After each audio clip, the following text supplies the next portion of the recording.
আগেই আপনারা জানেন যে শঙ্কর ঘোষ পরিষদীয় মন্ত্রী গতকালই কিন্তু তিনি জানিয়েছিলেন মুখ্যমন্ত্রী সেবাশ্রয় নিয়ে আজকে বিবৃতি দেবেন বিধানসভায়। আর সেই মতো সেবাশ্রয় নিয়ে নাম না করে অভিষেক বন্দ্যোপাধ্যায়কে আজ হুঁশিয়ারি দিয়েছেন মুখ্যমন্ত্রী। একেবারে বড়সড় স্ক্যাম সামনে এসেছে, যেখানে শিশু থেকে মহিলা অঙ্গহানির মতো ঘটনা ঘটেছে। বিষ্ণুপুর থানায় একটার পর একটা অভিযোগ দায়ের হয়েছে, জানিয়ে এফআইআর দায়ের হয়েছে, শুরু হয়েছে তদন্ত। কি বলেছেন দেখুন।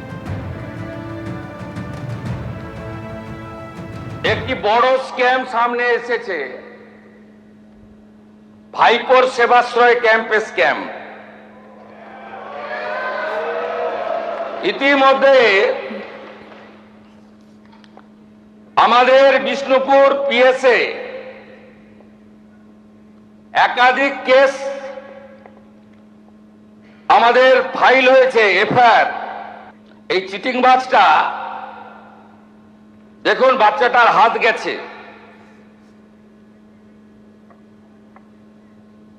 দেখুন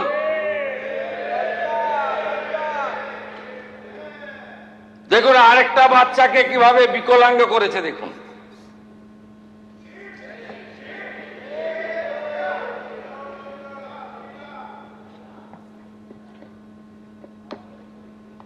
এই দিদির পাটা গেছে দেখুন।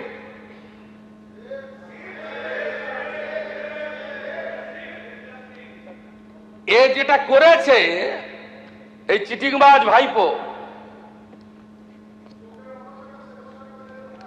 আল্ট্রাসোনোগ্রাফি মেশিন বাইরে নিয়ে গেছে, এক্সরে মেশিন বাইরে নিয়ে গেছে, সরকারি হসপিটালের ডাক্তারদের বাইরে নিয়ে গেছে,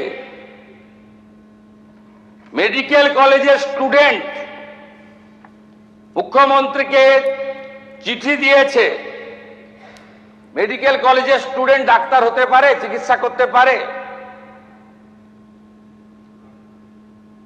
তো একবার ঢুকলে বেরোবে না, এ তো খুনের মামলা। একে কেউ বাঁচাতে পারবে না,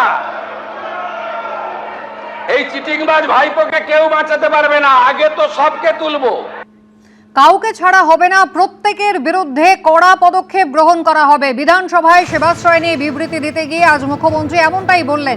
ইতিমধ্যেই রাজ্য পুলিশের সিআইডি এবং এসটিএফ তারা কিন্তু তদন্ত করছে। আট ঘাট বেঁধে সমস্ত নথিপত্র জোগাড় করে এই তদন্তের কাজ চালানো হচ্ছে। দেখুন, এক্সরে মেশিন সিজ করেছি আমরা, ইউএসডি মেশিন সিজ করেছি আমরা, এক্সপায়ারি সমস্ত ওষুধ সিজ করেছি। এবং এই খাতে পূর্ব মেদিনীপুর জেলা শাসক এবং দক্ষিণ চব্বিশ পরগনা জেলা শাসক ডায়মন্ড হারবার এবং নন্দীগ্রামের সেবাশ্রয় প্রকল্পের মাধ্যমে সরকারি যে অর্থ ব্যয় হয়েছে, সরকারি যে ডাক্তারদের ডিউটিতে লাগানো হয়েছিল, সেগুলো আমরা করেছি। আমি মাননীয় সদস্য দেবাংশু পণ্ডা মহোদয় গতকাল যে অভিযোগ করেছিলেন, তার ভিত্তিতে আমি সবাকে এবং বাংলার জনগণকে আশ্বস্ত করতে চাই যে আমরা এই ব্যাপারে রাজ্য পুলিশের সিআইডি, এসটিএফ, দক্ষিণ চব্বিশ পরগনা জেলা পুলিশকে নিয়ে, তার সঙ্গে আমাদের মেডিকেল এক্সপার্টদের নিয়ে আমরা ব্যাপক অভিযান এবং ব্যাপক তদন্তের কাজ করছি। মানুষের জীবন নিয়ে যারা ক্ষতি করেছেন এবং এই ক্যাম্পে যারা ক্ষতিগ্রস্ত হয়েছেন, তাদের প্রত্যেকটি অভিযোগকে এফআইআর হিসেবে ট্রিট করা হয়েছে।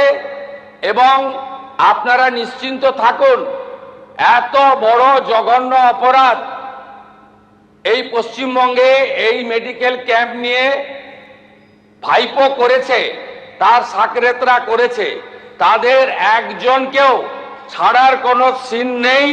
সময় কথা বলবে, টাইম উইল স্পিক। আমরা আট ঘাট বেঁধে প্রস্তুতি নিয়ে সমস্ত তথ্য জোগাড় করে এভিডেন্স নিয়ে ভারতীয় ন্যায় সংহিতা অনুযায়ী কাজ করছি। যথাসময়ে বৃক্ষ তুমি কে, ফলে না পরিচয়তে। এবিপি আনন্দ, এগিয়ে থাকে, এগিয়ে রাখে।